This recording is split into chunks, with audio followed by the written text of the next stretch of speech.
Nós vamos trabalhar hoje a pergunta de número 8, que encerra a pequena sessão sobre Deus de forma geral, né? A pessoa da divindade de forma geral. A pergunta 8 é: há outros deuses além de Deus? A resposta do catecismo, e a resposta bíblica, né? Só existe um único e verdadeiro Deus, que é o Deus vivo e verdadeiro. São expressões literalmente bíblicas. Nós lemos dois textos que já fazem parte da abordagem, da análise desta questão, da pergunta e da resposta. E nós leremos outros textos que nos ajudarão aqui. Uma abordagem importante, de forma introdutória, é que a resposta do catecismo contempla o que o próprio Deus diz dele, e diz acerca dos deuses dos povos. Como nós vimos no Salmo 96, o salmista diz que todos os deuses dos povos não passam de ídolos. O Senhor, porém, fez os céus. Então, a resposta se baseia no fato de existir Deus verdadeiro além do Deus da Bíblia, tá? Além do Deus que nós cremos. Esta resposta do catecismo nos provoca a fazer um adendo, um parênteses aqui. Existe outros deuses? Existe um sim também para essa resposta, desconsiderando a motivação do catecismo, ou dos irmãos de Westminster, a motivação da Assembleia, ou além da motivação da Assembleia. Como eu disse, a motivação da Assembleia é responder se existe outro Deus verdadeiro, outro Deus legítimo, que tenha poder, que seja uma pessoa, né, e tal. Isso não a resposta é categórica em relação a isso. Agora, os povos têm seus deuses? Sim, são falsos, mas têm. Os povos têm deuses falsos. Nós vamos trabalhar alguns aspectos desta deidade falsa aqui na nossa caminhada. Então, quando nós olhamos para o mundo em geral, nós podemos perceber que a humanidade reverencia, adora, serve, se submete a todo tipo de divindade imaginável e inimaginável. A questão da Assembleia de Westminster é se essas divindades são reais e verdadeiras, no sentido de ter vida ou não. Então ela responde: só existe um único Deus verdadeiro. Os outros que existem são fantasiosos, são falsos, que é o Deus vivo e verdadeiro, uma linguagem puramente bíblica aqui. Bem, deu para entender essa pequena diferença que eu quis colocar, para que a gente entenda que existe.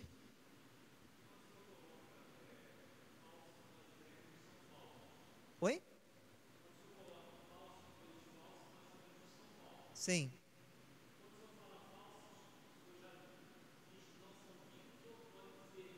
Não são vivos.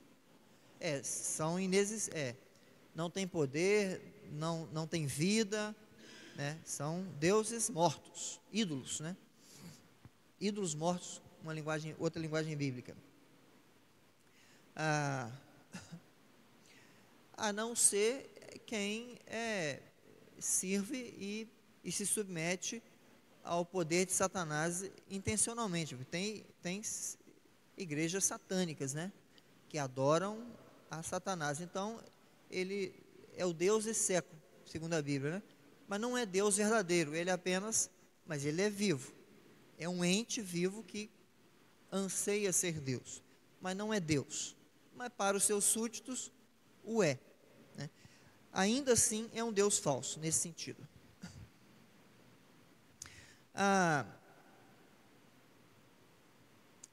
No nosso caso, que cremos em um único Deus, segundo afirma a Escritura, aqui em Deuteronômio faz essa afirmação categórica, Deus dizendo, né, por meio de Moisés ao povo: ouve Israel, o Senhor nosso Deus é o único Senhor.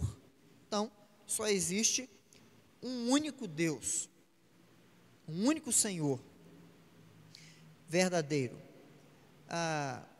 Isso nos coloca na categoria de monoteístas. Então, a igreja cristã é uma igreja monoteísta. Os cristãos são monoteístas, porque creem em um único Deus que existe de si para si, ou um único Deus verdadeiro.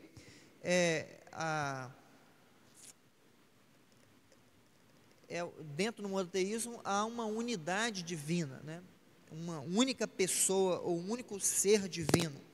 Então, a igreja cristã é monoteísta nesse sentido. Vamos ler um outro texto aí, que vai nos ajudar nessa questão e em outras. A primeira carta de Paulo aos Coríntios, capítulo 8, verso 4 a 6.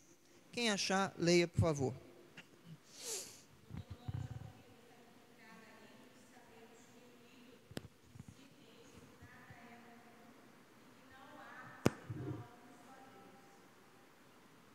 Até o 6.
Não, até o 6. Obrigado. Então veja, o verso 4 é categórico ao fazer essa afirmação. Sabemos que o ídolo de si mesmo nada é no mundo e que não há senão um só Deus, verdadeiro e vivo. E ele acrescenta: porque há também alguns que se chamem deuses, quer no céu ou sobre a terra, como há muitos deuses e muitos senhores, mas só há um Deus único. Então, a afirmação bíblica é acerca da unidade divina, e isso nos torna, como eu disse, monoteístas. O oposto disso, que é o que impera no mundo, é o politeísmo, é a crença na existência de muitos deuses, e nós vemos isso não só em povos que adotam um panteão grande, isso já é desde a antiguidade. Nos grandes impérios antigos, já havia na sociedade o culto a vários deuses, né? Inclusive seus reis, ou imperadores, ou faraós, etc. tal. Eles adoravam e serviam a deuses de vários segmentos que atendiam a várias demandas. Nós pontuaremos alguma coisa mais à frente. O fato é que era comum sempre foi comum nas grandes civilizações a adoção de um panteão de deuses longo. Aconteceu isso mais recentemente, ou mais próximo de nós, no contexto bíblico. Inclusive, que influencia o contexto bíblico é o panteão greco-romano, né? Os deuses gregos, os deuses romanos, que se juntaram em uma lista só. Alguns eram o mesmo, apenas com diferença de nome, outros diferentes mesmo. Enfim, é longa lista. Hoje existe o politeísmo forte na região da Ásia, né? A Índia é um país politeísta com milhões de deuses, e outros países ali na região, China, e Japão, por aí vai. Há muitas crenças e muitos deuses. Isto é próprio do politeísmo, tá? Que impera no mundo desde a queda. No entanto, o politeísmo não é só isto. Há segmentos na nossa própria sociedade e dentro, assim, do escopo do que se chama cristandade, também braços que não são legitimamente igrejas legitimamente cristãs, mas que em alguma medida são politeístas, porque adoram ou creem em outras entidades de poder que se equiparam ao próprio Deus, ou que tem voz equivalente à do próprio Deus. Então isso é uma forma de politeísmo. Nós também falaremos disso a seguir. Então, coisas que não costumamos pensar, são coisas sutis, mas que estão ligadas à crença, ainda que seja prática, em outras fontes de poder e autoridade divina. Bem,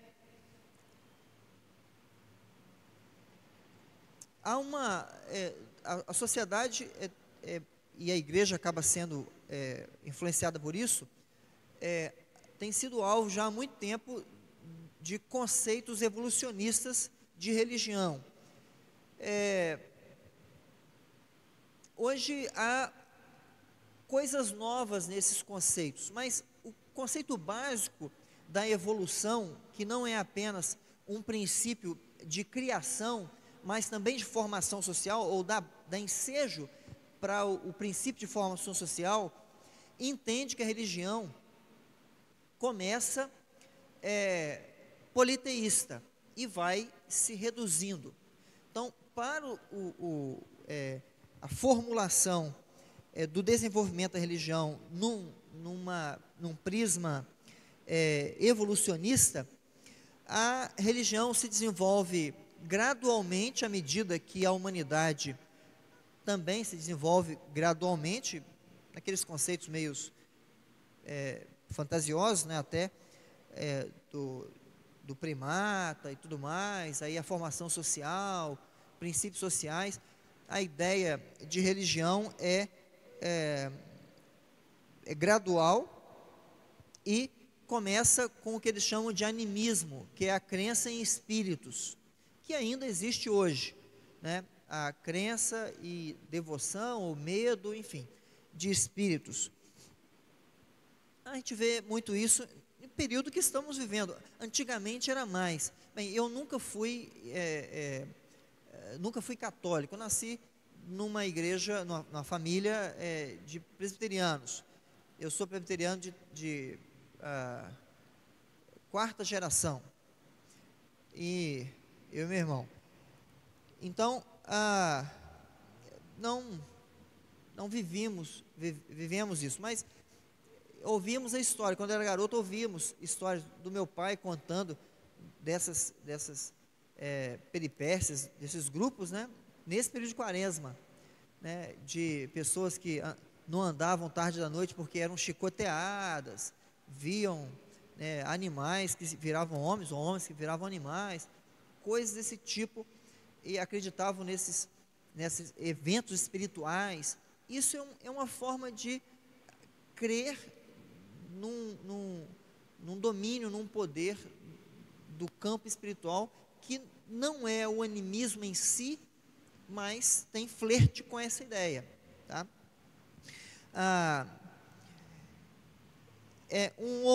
Aí isso leva a um outro estágio da evolução humana, isso no conceito evolucionista, de formação, no desenvolvimento da religião, que é o politeísmo. Então, para o princípio, sob o prisma evolucionista, a humanidade começa com a crença em espíritos e passa para a crença em múltiplos deuses, para o politeísmo. E depois dessa crença na existência de múltiplos deuses, finalmente eles atingem o estágio mais alto, que é do monoteísmo, a crença em um único Deus. Então, para o evolucionismo, a religião se desenvolve do plural para o singular, né? Do poli para o mono. Mas a Bíblia ensina um caminho inverso.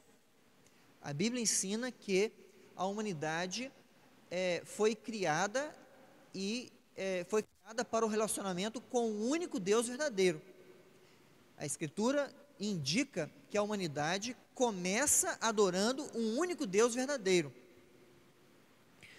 E mesmo após a queda, isso caminha por um tempo. Ao menos na geração de Adão, a geração de Sete, né? Caminha por um tempo. A gente não pode determinar esse tempo, nem dizer como foi, porque não tem informação bíblica que dá substância a isto. Mas a humanidade começa adorando um único Deus verdadeiro, o Deus da Escritura, e segue monoteísta, até que a própria humanidade desenvolve os seus múltiplos deuses.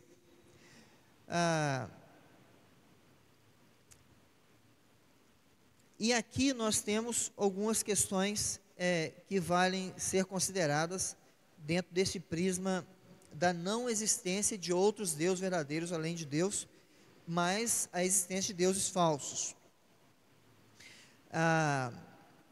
Primeiro que, como eu disse, a humanidade começa monoteísta porque esse é o propósito da criação. Um único Deus criou a humanidade para relacionar-se com ela, e essa humanidade relacionou-se com esse único Deus, num relacionamento franco de adoração a este único Deus. Então, ela começa e se desenvolve de forma monoteísta. Por isso, a Escritura se opõe francamente contra a tese evolucionista de religião e a ideia que impera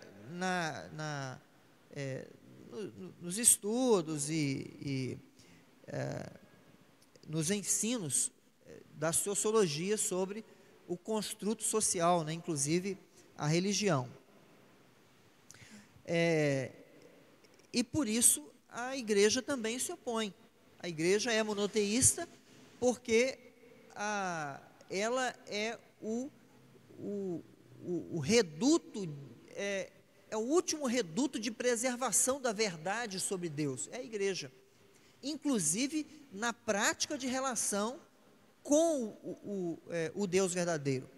Então, a igreja cristã é a única que segue o caminho prescrito na criação, ainda que com os erros por causa do efeito do pecado presente, mas é a única que trilha o caminho original de relacionamento entre humanidade e Deus, neste caso, um único Deus. Por isso ela é monoteísta.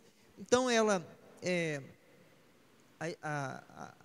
como a Escritura é contrária à ideia da evolução da religião, a igreja também se opõe, e não apenas na prática religiosa, ela deve se opor no seu posicionamento contra essa prática religiosa contrária à Escritura, certo? o que nós chamamos aí de testemunho. É o que Jesus ensina acerca da igreja, chamando ela de sal e luz. É um testemunho objetivo, né, de posicionamento, não apenas de estar lá. Então,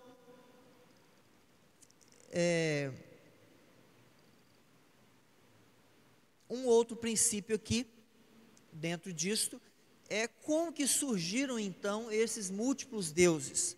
Sim, esses múltiplos deuses são uma construção social, mas não por causa da evolução social, por causa da queda. A queda fez com que o coração do homem, caído e desejoso de fazer a sua própria vontade, construísse seus deuses segundo sua própria imaginação e desejos. Então, os deuses dos povos atendem a necessidades ou atendem a expectativas criadas pelos seus adoradores, especialmente quando se estuda a origem dessas religiões e aqueles primeiros que se submeteram a esses deuses aí. Então veja que na conjuntura da história da humanidade, existe Deus para toda coisa. Tem o Deus da fertilidade, tem o Deus da colheita, tem o Deus da rã, tem o Deus do sol, tem o Deus da lua, tem o Deus da terra, tem os deuses das florestas, tem o Deus da água, tem o Deus da montanha, tem o Deus da planície, tem o Deus do fogo, tem o Deus para tudo quanto é gosto. E isto resulta não apenas dos anseios dessa humanidade caída, mas também de suas experiências. Sim, é até meio folclórico, mas a humanidade é supersticiosa desde sempre. Desde sempre. A gente não, né? Mas a sociedade brasileira acredita em um monte de folclore e superstição, vassoura atrás da porta, e gato em cima da casa, e um sapo morto na porta. Já vai falar que vai ver se tem alguma coisa dentro da boca do sapo, se está costurada, e se tem alguma coisa na esquina, já passa de largo. As pessoas são supersticiosas. Então você imagine, aí há milênios, e olha que nós temos informação, né, acesso à informação hoje, ensino, né, lucidez para avaliar de forma coerente as coisas, e a escritura. Então você imagina aí milênios, acontece uma seca brava e estraga toda a plantação. É natural que as pessoas pensem que aquilo é um castigo divino. É o Deus da seca, o Deus do fogo está bravo com a gente. E aí isso vai desenvolvendo à medida que os séculos vão passando. E vão mudando também de nome esses deuses, mas mantendo o mesmo foco, né? O Deus da fertilidade na época de Abraão era diferente o nome na época do Império Romano, mas havia o Deus da fertilidade, a deusa da fertilidade. O Deus do fogo lá não tinha o mesmo nome que o Deus do fogo cá, é diferente, mas a humanidade sempre buscou deuses que representavam certa força e certo poder incontrolável para eles. Eles, por causa do pecado, não conseguiam enxergar um único Deus soberano sobre tudo. Quando nós lemos o registro de Jonas, por exemplo, quando ele é questionado acerca do Deus que ele servia, ele diz que ele servia ao Deus que fez o céu, a terra e o mar. Eles tinham um Deus para cada coisa dessa, o povo. E eles ficam alarmados, porque Jonas fala de um Deus superior, porque é de fato o único Deus. Então, o politeísmo, os múltiplos deuses, são resultados, ou resultam, dos desejos do coração, e eles atendem expectativas do coração, ou demandas da experiência comum que está relacionado aos desejos do coração. O que esses povos não querem é submeter a um Deus único, que governa e estabelece como devem viver. Veja que em todo o panteão mundial de deuses, nenhum deles restringe, como o cristianismo, nem de perto, a padrões de moralidade com relação à sexualidade, com relação a casamento.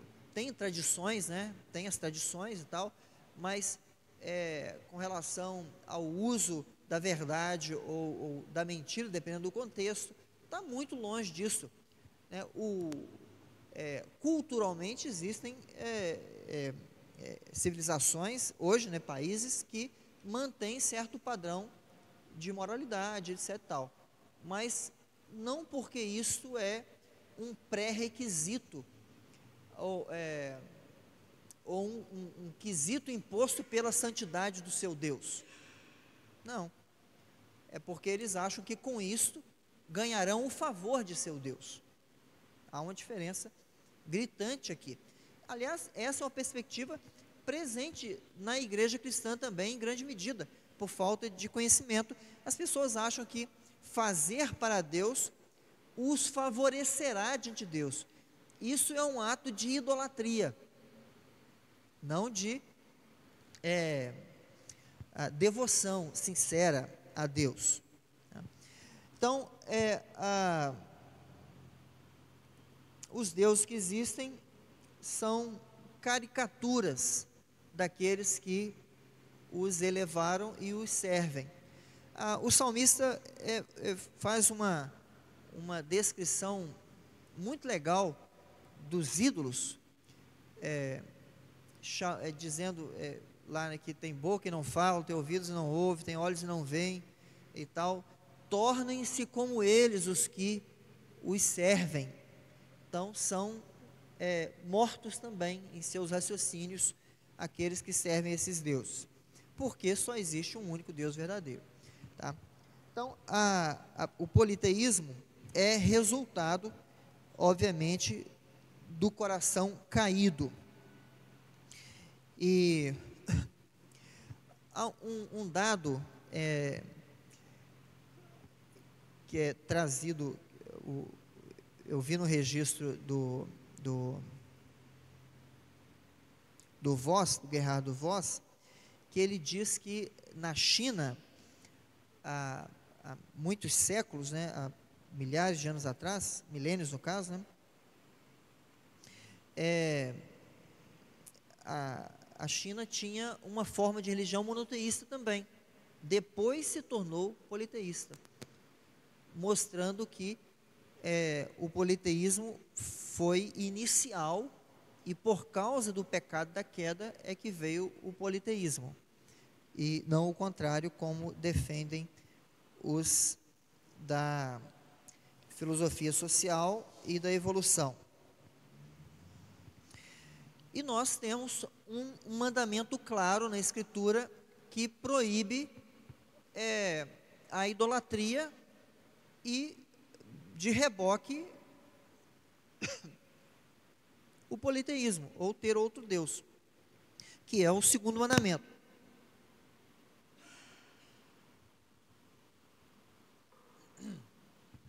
O segundo mandamento afirma: não terás outros deuses diante de mim.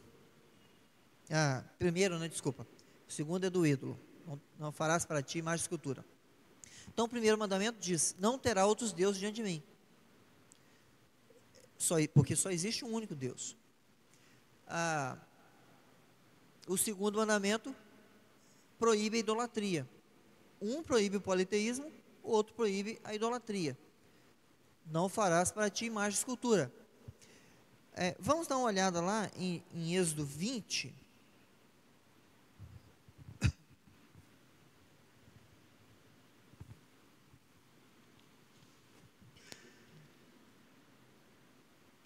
Êxodo 20, versículo 2.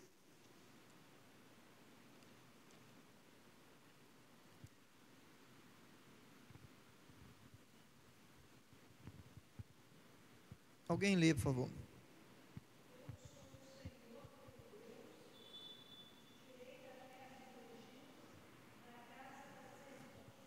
Isso. Deus começa fazendo essa afirmação: eu sou o Senhor teu Deus. E então ele acrescenta: não terás outros deuses diante de ti.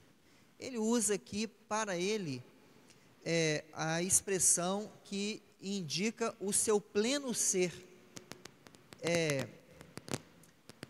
a distinção e a elevação dele como único Deus, o Deus da aliança. Eu sou o Senhor. Esse Senhor aqui é o nome que representa toda a glória de Deus, a sua soberania e a sua aliança com o seu povo. É o Deus da aliança com o seu povo. Não terás outros deuses, não farás para ti imagem de escultura. Então veja que Deus se distingue de todos os outros por ordem, mas também pelos elementos que ele revela de si. Nós já vimos algumas nas perfeições divinas, mas dentre elas está o nome de Deus. Todos os deuses dos povos recebem nomes que indicam algum evento, algum poder específico ou área de atuação, né? Mais especificamente, alguma área de atuação. Todos os deuses, eles são acompanhados em seus nomes da área de atuação deles. Eles têm um nome próprio dado, eles têm um segmento que atuam, enfim, e elementos próprios do culto deles. O Deus de Israel não. Ele se intitula Eu Sou o que Sou. Ele não se circunscreve a um nome que possa diminuí-lo. E todos os nomes usados para Deus, Elohim, El Shaddai, Adonai e por aí vai, rimando, né? Indicam perfeições dele, sua soberania, seu governo, seu poder para curar e coisas nesse sentido aí. A sua elevação, ele é chamado de Altíssimo, a sua elevação. Então, indicam perfeições do seu ser, mas ele diz para Moisés: eu sou o que sou, eu sou pleno, eu sou perfeito em mim mesmo. Não há como indicar, subverter e reduzir Deus a uma nomenclatura. Ele é Deus, o único Deus, e essa é a definição dele, ou a identificação dele. Então veja que Deus não é restrito a uma área de atuação. O Deus de Israel não é o Deus que abre o mar. A gente precisa de um Deus que abre o mar, vamos invocar o Deus de Israel. Não. Ele não é o Deus das pragas, a gente precisa de praga, vamos invocar o Deus de Israel, que é o Deus de praga. Não. A gente precisa do Deus que faz o martelo flutuar. Quem é o Deus? É o Deus de Israel. Ele não está preso a um evento ou uma área de atuação. Ele é o Deus supremo, o Deus dos deuses. Ele é o soberano Deus, aquele que é, que era e que há de vir, é o Todo-Poderoso. Então, ele é o único Deus verdadeiro, e ele diz isso de si, certo? O que nos leva à diferença entre politeísmo e idolatria. Há uma diferença aqui, tá? Politeísmo é a crença em muitos deuses. A idolatria é a adoração a qualquer Deus, verdadeiro ou não, por meio de imagens ou figuras. Então, quando alguém diz, eu creio no Deus da Bíblia, presto culto todo domingo, todo dia eu presto meu culto ao Deus da Bíblia, mas ele tem uma imagem representativa deste Deus, ainda que seja a segunda pessoa da Trindade, ele é um idólatra, certo? Então, pois não, qualquer imagem, se a imagem é usada para o seu culto,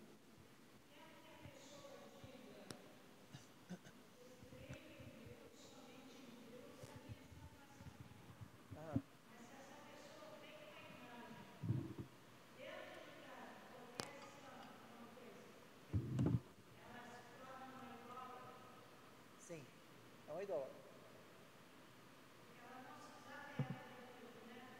Oi? Não, ela precisa de uma imagem para a sua adoração. Aquilo faz parte da sua religião, certo? Se a imagem faz parte da sua religião, é uma idólatra, qualquer que seja. Eu ouvi de uma pessoa, é importante, há muitos anos já, tem uns 15 anos, por aí afora. A pessoa disse assim, que gostava de ir em grandes catedrais católicas para olhar a beleza e, como é que ele usou uma expressão, contemplar os ícones. É idolatria. É idolatria. Pense, eu gosto de usar a analogia do frango ensopado.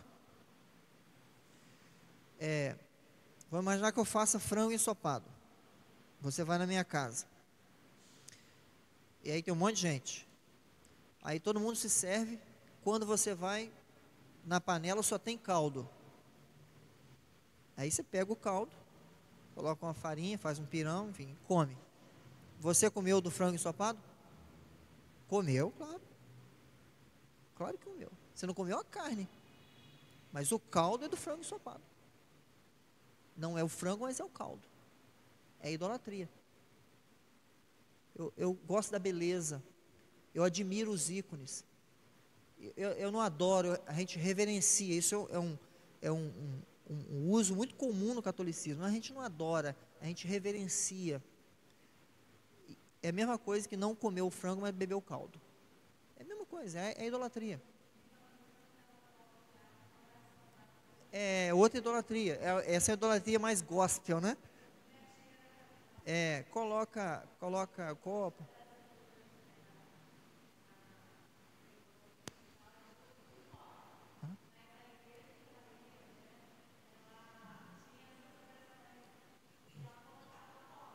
Sim. Tá, o que que é a água na frente da TV, do rádio? Antigamente era do rádio, né? Do rádio, da frente da TV. O que que essa água é para a pessoa depois da oração, de quem está lá? O que que ela se torna para ela? Uma água benta. É água benzida, orada, abençoada. E a pessoa, isso é idolatria, entendeu? Pois não.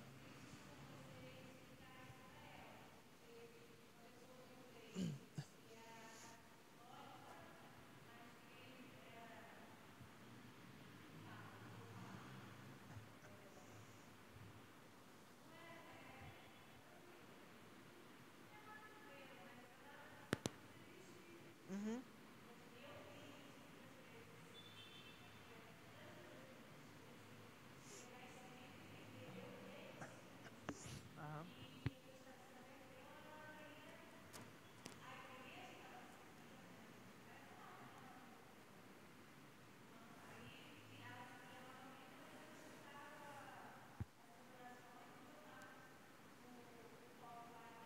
Uhum.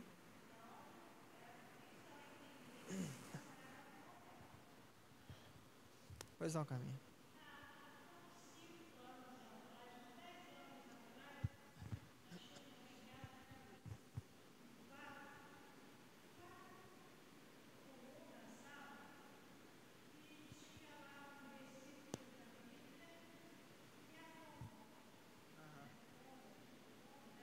Eu conheço o quadro. Aham.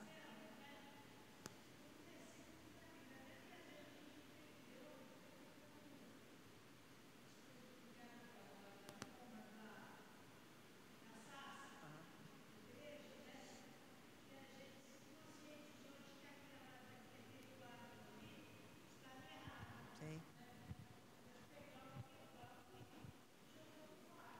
Fizeram certo. É quebra do segundo mandamento. E a gente tem que ficar atento a isso, porque por coisas simplórias, sim, mas estava lá.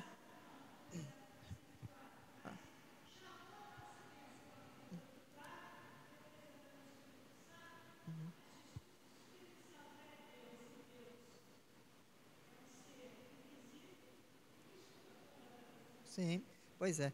E Deus proíbe, né, claramente isso no segundo mandamento. Assim, o conhecimento é libertador, né? A gente permanece no erro até saber que está errado. Quando a gente sabe que está errado, a gente elimina o erro, né? Pelo menos crentes verdadeiros fazem isso. Quem permanece, continua, é porque tem um problema aí com a fé. Bem, a, então, o politeísmo é a crença em muitos deuses, a idolatria, adoração a qualquer Deus, verdadeiro ou falso. Isso não importa, porque ele usa imagens e figuras, independente daquele a quem ele diz estar adorando. Então veja que o politeísta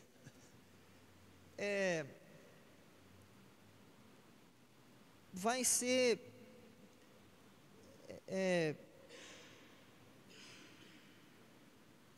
100% idólatra também. Os pagãos são politeístas, tá? Os pagãos são, ou seja, quem não é cristão é politeísta. Ah, talvez a única, uma única distinção seja os judeus e os islâmicos. Mas, no geral, os pagãos são politeístas. E todo politeísta é idólatra também, porque todos eles usam alguma figura para representar seu Deus ou os assessores de seu Deus aí. E nessa multiplicidade de deuses, esses deuses têm imagens e figuras que os representam. Então, são idólatras também. A questão é que a idolatria não se configura, como eu já disse, né, tão somente a adoração ao objeto físico, mas se o objeto físico auxilia na adoração, isso se configura idolatria também, tá? O copo d'água, no caso, é, uma, é, uma, é um demérito contra Cristo, contra a suficiência do Deus único e verdadeiro. Então, se eu preciso de elementos físicos ou de algum elemento que seja abençoado para me abençoar, a obra de Cristo é insuficiente, porque não me dá esse acesso direto mais, ou não me dá esse acesso direto, né? Então, isto é uma corrupção e uma herança não grata, né? Do paganismo, que infiltrou o cristianismo e ainda permanece com alguns ranços. Então, aqueles que adoram ao Deus verdadeiro por meio de imagens ou figuras são idólatras, ainda que não sejam politeístas. O nosso exemplo é muito claro, é o romanismo, que, embora a distinção sutil que eles fazem entre a adoração que é devida a Deus e a honra, por exemplo, que é dada a Maria e aos santos, não há dúvida nenhuma de que os católicos romanos não assimilam essa sutileza, tá? E concedem a Maria e aos santos equivalente honra divina. Isso na prática é assim. Eu trouxe até um texto para ler aqui de um historiador, para vocês terem uma noção de como que era na Idade Média, que o ápice dessas coisas, né, se tornaram uma nódoa na alma da sociedade em geral, ali no apogeu da Idade Média. E nesse caso, o catolicismo romano se torna politeísta, porque se eles prestam culto a outros entes com equivalência divina, eles têm mais de um Deus, entendeu? Tem mais de um Deus. E de fato os dogmas já dizem isso, né? Eles acreditam, por exemplo, que Maria nasceu sem pecado, que é a concepção imaculada de Maria. Ela nasceu sem pecado. A mãe dela foi preservada do pecado e ela nasceu e não tinha pecado. Eles acreditam nisso. Na Assunção, na intercessão, tem alguma coisa aqui na minha leitura. Deixa eu fazer a leitura, porque a gente está acabando.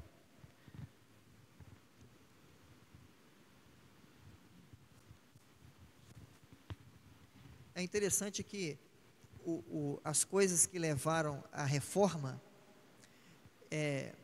eram, assim, não quero diminuí-las, obviamente, mas comparado ao que a Igreja Romana incluiu depois da reforma, é pequeno.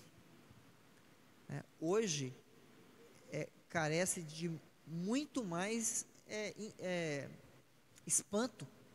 As coisas que a Igreja incorporou depois são muito mais grosseiras do que as anteriores.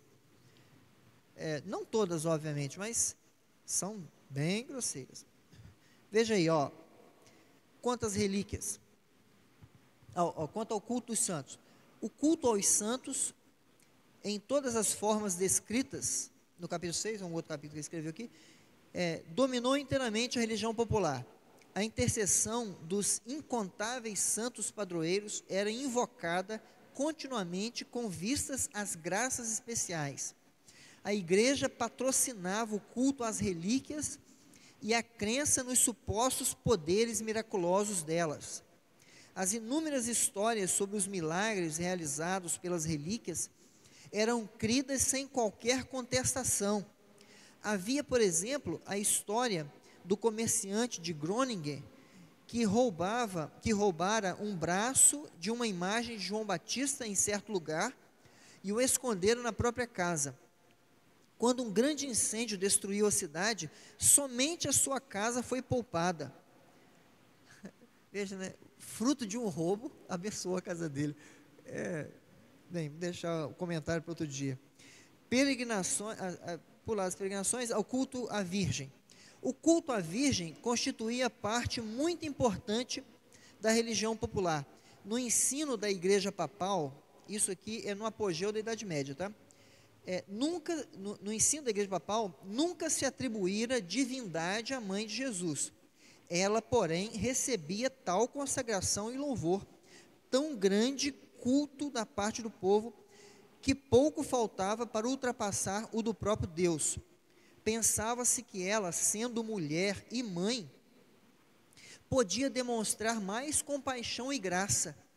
E esses atributos o povo não encontrava em Deus Pai e Deus Filho, segundo o ensino dessa igreja. Deus era apresentado ao povo principalmente como Criador e Dominador Supremo. Jesus era apresentado particularmente como juiz muito severo, de sorte que as massas ignorantes do ensino bíblico convenciam-se de que só podiam encontrar simpatia quando suas orações fossem dirigidas à Virgem Maria. Idolatria, politeísmo. Se você ora a alguém, que é o caso prático, você tem esse alguém como Deus, ou como mediador, e o coloca na qualificação de Deus. Então é politeísmo. Politeísmo. A igreja romana é uma igreja pós-cristã. Não é uma igreja cristã, ainda que tem em os seus dogmas verdades bíblicas, mas que não são praticados, aplicados, porque a tradição da igreja suplantou qualquer tipo de verdade pura da Escritura, né? Então, é um exemplo aí de idolatria que se tornou politeísmo na prática. Vou finalizar aqui.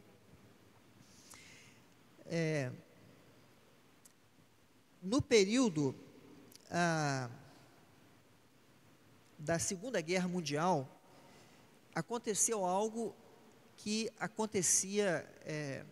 aconteceu muito fortemente na época do Império Romano, dos primeiros séculos da igreja,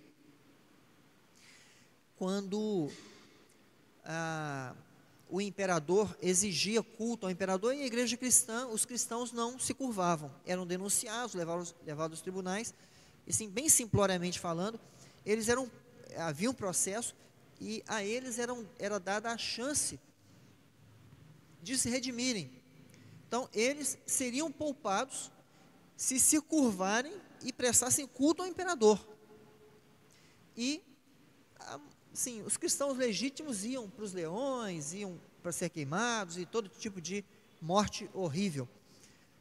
Mas alguns falsos cristãos, vendo os leões diante deles, rapidinho, se curvavam e adoravam o imperador, para poupar a vida.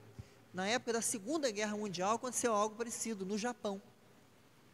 No Japão, na época da Segunda Guerra Mundial, e o Japão era um governo totalitário na época, né? Tinha um imperador, e ele se postulava um deus, né, nesse império, e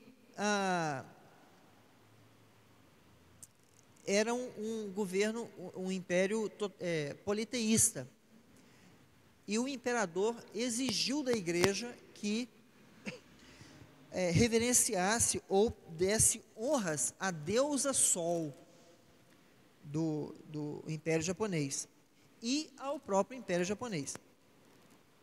Em alguns casos, a igreja cristã lá do Japão chegou ao ponto de colocar miniaturas shintoístas dentro dos templos cristãos, na entrada, dentro, e quando entravam, faziam reverência às imagens e entravam para prestar culto a Deus. Isso me faz lembrar do povo que, não por opressão, depois muitos desses aqui se arrependeram e reconheceram o erro e tal. Outros não.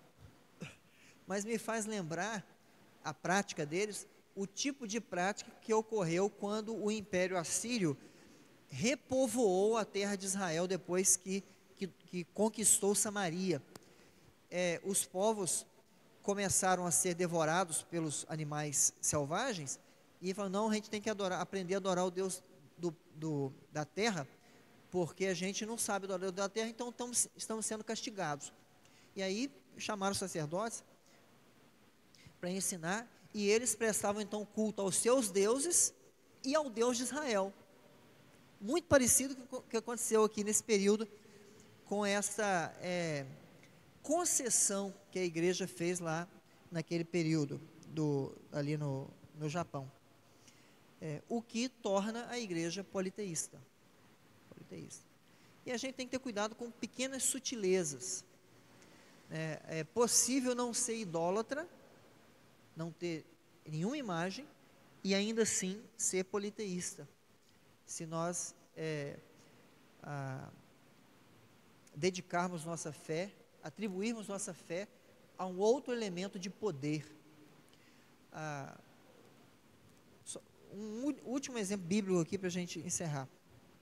É muito comum as pessoas lerem, por exemplo, o texto de Tiago e atribuir, aqui fala do óleo, né? Do óleo, da oração, atribuir ao óleo o poder, a oração do presbítero o poder, ou o próprio presbítero o poder.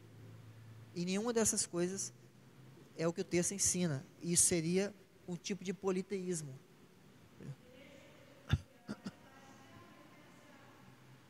Quase. Sim, sim, com certeza, quase. É. Chegou a liberar, parece. Sim.